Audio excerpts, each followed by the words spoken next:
School ఏర్పాటు చేస్తున్నప్పుడు ఇద్దరు పిల్లలు పెంచలయ్య వెంకటేశ్వర్లు నిరుపేద కుటుంబాల నుంచి వచ్చిన ఈ ఇద్దరు పిల్లలు బాగా చదవాలని అనుకుంటున్నాం, మాకు అవకాశం లేదని ఇక్కడ కలెక్టర్ గారు వచ్చినప్పుడు కలుస్తాం జరిగింది. ఆ ఇద్దరు పిల్లల్ని నేను వ్యక్తిగతంగా దత్తత తీసుకుని కేవలం హై స్కూలే కాదు ఉన్నత విద్య కూడా అందించే బాధ్యత నేను తీసుకుంటానని ఈ సభాముఖంగా నేను హామీ ఇస్తున్నా. కూర్చుంటారా? పైన కూర్చోరా, దచ్చినా కూర్చోండి. ఇక్కడున్న పిల్లలందరూ నేను ఒక విషయం కోరాలనుకుంటున్నా. జీవితంలో మనం ఛాలెంజ్ స్వీకరించాలి. అందరూ ఒక మార్గం ఎంచుకుంటారు, కానీ మనం ట్రెండ్ సెట్టర్స్గా మారాలి. ఇక్కడ ఉదాహరణగా రెండు ఇస్తాను. నా జీవిత ప్రయాణంలో మొదటిది 2019లో నేను మంగళగిరి నియోజకవర్గంలో పోటీ చేశా. అది తెలుగుదేశం పార్టీ 1980 తర్వాత గెలవని నియోజకవర్గం. ఒక పట్టుదలతో చరిత్ర తిరిగి రాయాల లక్ష్యంతో నేను పోటీ చేశా, ఓడిపోయా. ఓడిపోయిన రోజు బాధ కలిగింది, కానీ రెండో రోజు నుంచి ఆ బాధ నాలో కసి పెంచింది, పట్టుదల పెంచింది. మళ్ళీ ఇక్కడనే పోటీ చేయాలా, ఇక్కడనే గెలవాల లక్ష్యంతో 5 సంవత్సరాలు కష్టపడ్డా. ఆ 5 సంవత్సరాల కష్ట ఫలితం ఆంధ్ర రాష్ట్ర చరిత్రలోనే ఎప్పుడు రాని మెజారిటీ మొన్న నాకు ప్రజలు ఇచ్చి శాసనసభకు పంపించారు. రెండోది, నేను విద్యాశాఖ మంత్రి అవుతాం. గతంలో పంచాయతీరాజ్ గ్రామీణాభివృద్ధి శాఖ చేశా, కానీ ఈసారి విద్యాశాఖ మంత్రి అవ్వాలని నేను కోరా. అది టీవీలో వచ్చినప్పుడు చాలామంది సీనియర్ల దగ్గర నుంచి జూనియర్ల వరకు అందరు నాకు ఫోన్ చేసి, అంత కఠినమైన శాఖ నీకు అవసరమా? సంఘాలు ఉంటాయి, మధ్యాహ్న భోజనం పథకం ఉంటుంది, స్కూల్ కిట్లు ఉంటాయి, ఇది చాలా కష్టమైన శాఖ, ఇది మీకు అవసరమా అని అడిగారు. అప్పుడు వాళ్ళందరికీ ఒకటే చెప్పా, ఛాలెంజ్ అంటే నాకు ఇష్టం. విద్యాశాఖని మార్చగలిగితే ఏ శాఖనైనా మనం మార్చగలుగుతాం. అందుకే విద్యాశాఖ మంత్రిగా నేను వస్తున్నాను. పిల్లల భవిష్యత్తు, మీ పిల్లల భవిష్యత్తు తీర్చిదిద్దేదానికే నేను విద్యాశాఖ మంత్రి అయ్యానని ఈ సభాముఖంగా తల్లిదండ్రులందరికీ నేను తెలియజేస్తున్నాను. ఇది నేను ఒక పవిత్రమైన బాధ్యతగా స్వీకరిస్తున్నా. ఫస్ట్ గ్రేడ్ నుంచి స్కిల్ డెవలప్మెంట్ వరకు నా కింద ఉంది. కేజీ నుంచి పీజీ వరకు ఈరోజు కరికులంని మేము బలోపేతం చేస్తున్నాం. మీరే చూశారు, ప్రైవేట్ పాఠశాలకు ధీటుగా మీ పిల్లలకి ఈరోజు యూనిఫామ్ ఇచ్చాం.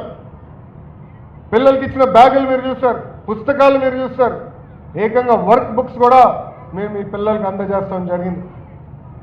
యూనిఫామ్ కానీ షూస్ వరకు కూడా ప్రతిదీ చూసి ఈరోజు మీ పిల్లలకి మేము అందజేశాం. ఇంతేకాదు, ప్రతి సంవత్సరం 2 సార్లు తల్లిదండ్రులు ఉపాధ్యాయులు పిల్లలు కూర్చుని మాడుకోవాలి. ఈ నెల జూలై 10న మొదటి మెగా పేరెంట్ టీచర్ మీటింగ్ జరగబోతుంది. మళ్ళీ తిరిగి డిసెంబర్లో కూడా పెడతాం.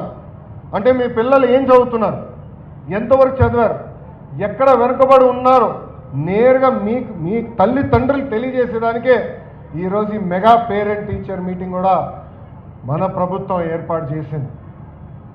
ఇక్కడితో వదిలిపెట్టాం. పిల్లలకి టెక్నాలజీతో జోడించాలి, మెరుగైన టెక్నాలజీ అందించాలి, ప్రపంచంలో జరుగుతున్న మార్పులు తెలియజేయాలి లక్ష్యంతో కంప్యూటర్ ల్యాబ్లు కూడా ఏర్పాటు చేసే దిశగా మన ప్రభుత్వం పనిచేస్తుంది. మీ అందరూ తెలుసు, మధ్యాహ్న భోజనంలో కూడా గౌరవ ముఖ్యమంత్రి గారు ఈ సంవత్సరం నుంచి సన్న బియ్యం ప్రవేశపెట్టారు. దాని వెనకాల ఒక కారణం ఉంది. గతంలో డిసెంబర్ మాసంలో పేరెంట్ టీచర్ మీటింగ్ జరిగింది. జనరల్గా ముఖ్యమంత్రి గారు పాఠశాలలకు వస్తున్నారంటే చాలా చర్చ జరుగుతుంది. నాకు ఫోన్ చేశారు అధికారులు, ఫోన్ చేసి గౌరవ ముఖ్యమంత్రి గారు ఇక్కడనే భోజనం చేస్తారు, ఏం పెట్టాలని అడిగారు. అప్పుడు వాళ్ళు ఒకటే చెప్పా, పిల్లలకి రోజు ఏ భోజనం పెడుతున్నామో అదే భోజనం గౌరవ ముఖ్యమంత్రి గారికి మనం పెడదామని చెప్పా. ప్రత్యేకంగా టేబుల్ ఏర్పాటు చేయాల, ప్రత్యేకంగా కుర్చీలు ఏర్పాటు చేయాల. మన పిల్లలు కింద కూర్చుని భోజనం చేస్తారు. అదేవిధంగా గౌరవ ముఖ్యమంత్రి గారు కూడా కింద కూర్చునే భోజనం చేస్తారని నేను చెప్తాను జరిగింది.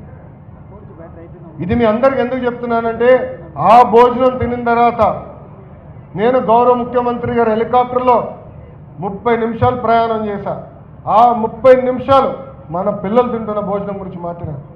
ఆయన నాకు తెలియజేశారు, అన్నం బాలేదు, నాకేం నచ్చలేదు, ఇది మీరు మార్చాలి, పౌష్టిక ఆహారం పిల్లలకు అందజేయాలి లక్ష్యం అని ఆయన చెప్పారు. అందుకే ఈరోజు సన్న బియ్యం కూడా మీ పిల్లలకి అందిస్తాం కూడా జరిగింది. నేను విద్యాశాఖ మంత్రి అయినప్పుడు మంత్రి నారాయణ మాస్టర్ గారు వచ్చిన పక్కన కూర్చున్నారు. బయట ప్రపంచం అందరూ అనుకోవచ్చు నారాయణ మాస్టర్ గారి లక్ష్యం ప్రభుత్వ పాఠశాలలు మూసేయాలని, కానీ అది కాదు. ఆయన లక్ష్యం ఒకటే, ప్రభుత్వ పాఠశాలను బలోపేతం చేయాలి, మెరుగైన విద్య ప్రభుత్వ పాఠశాలలో అందజేయాలని. అందుకే నా పక్కన కూర్చుని ఆయన ఒకటే ఒక మాట చెప్పారు, మీరు ఎన్ని సంస్కరణలు తీసుకొచ్చినా ఒక్క క్లాస్ ఒక టీచర్, అంటే ఒక్క క్లాస్ ఒక టీచర్ తీసుకొస్తేనే ప్రభుత్వ విద్యా వ్యవస్థ మెరుగుపడుతుందని చెప్పారు. మన ప్రభుత్వ అధికారులు వచ్చినప్పుడు కేవలం 1200 పాఠశాలలు ఉంటే ఈరోజు నేను గర్వంగా చెప్తున్నా 9600 పాఠశాలలో 1 క్లాస్ 1 టీచర్ ఈరోజు మేము అందిస్తాం కూడా జరిగింది. మెగా డిఎస్సి ఏర్పాటు చేశాం, ఉపాధ్యాయుల పోస్టులను భర్తీ చేస్తున్నాం.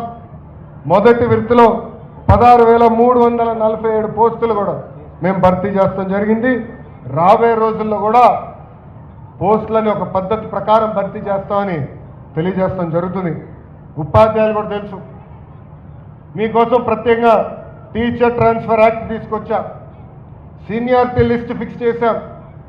ఎప్పుడు లేని విధంగా మీరు ఎవరు చుట్టూ తిరగాల్సిన అవసరం లేని విధంగా ఏకంగా మొన్న దాదాపు 4,477 ఉపాధ్యాయులకి ప్రమోషన్ ఇచ్చాం. ఆన్లైన్ మెకానిజం ద్వారా 66,000 మంది ఉపాధ్యాయులు కూడా ప్రభుత్వం ట్రాన్స్ఫర్ చేసింది. ఒక వాల్యూ బేస్డ్ విద్య చాలా చాలా అవసరం. ఎంత ఇంజనీర్ అయినా, డాక్టర్ అయినా, ఐఏఎస్ అధికారి అయినా, ఐపీఎస్ అధికారి అయినా, రాజకీయ నాయకుడు అయినా కూడా విలువలు చాలా అవసరం. మన పిల్లలకి ప్రత్యేకంగా విలువలు అందించడానికి గౌరవ ముఖ్యమంత్రి నారా చంద్రబాబు నాయుడు గారు శ్రీ చాగంటి కోటేశ్వరరావు గారిని అడ్వైజర్గా నియమించి ఆయన రూపొందించిన పుస్తకాలు, వీడియోలు కూడా ఈరోజు మీ పిల్లలకి అందజేస్తాం జరుగుతుంది. దాంతోపాటు గౌరవ ఉప ముఖ్యమంత్రి పవన్ అన్న కూడా పదే పదే మొక్కలు నాటాలి, చెట్లు పెంచాలి, ఆ చెట్లు మనం కాపాడాలని చెప్తాం జరుగుతుంది. అందుకే మీ పిల్లలందరూ కూడా గ్రీన్ పాస్పోర్ట్ అని మేము ఇవ్వబోతున్నాం. ఆ గ్రీన్ పాస్పోర్ట్లో ఒక చెట్టు నాటి 3 సంవత్సరాలు ఆ చెట్టును కూడా కాపాడాల్సిన బాధ్యత మీ పిల్లల పైన ఉంటుంది.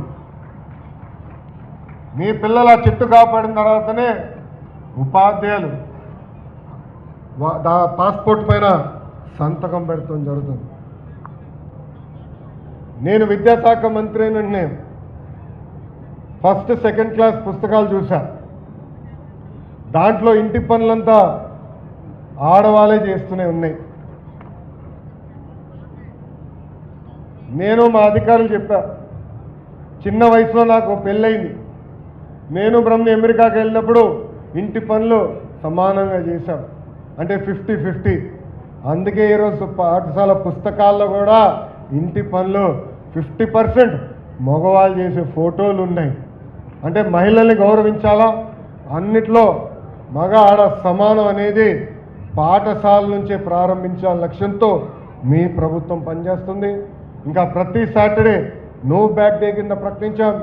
పిల్లలకి టెక్నాలజీతో అనుసంధానం ఏమి, స్పోర్ట్స్, ఫిట్నెస్, యోగా కూడా ఏర్పాటు చేయాల లక్ష్యంతో మేము పనిచేస్తున్నాం.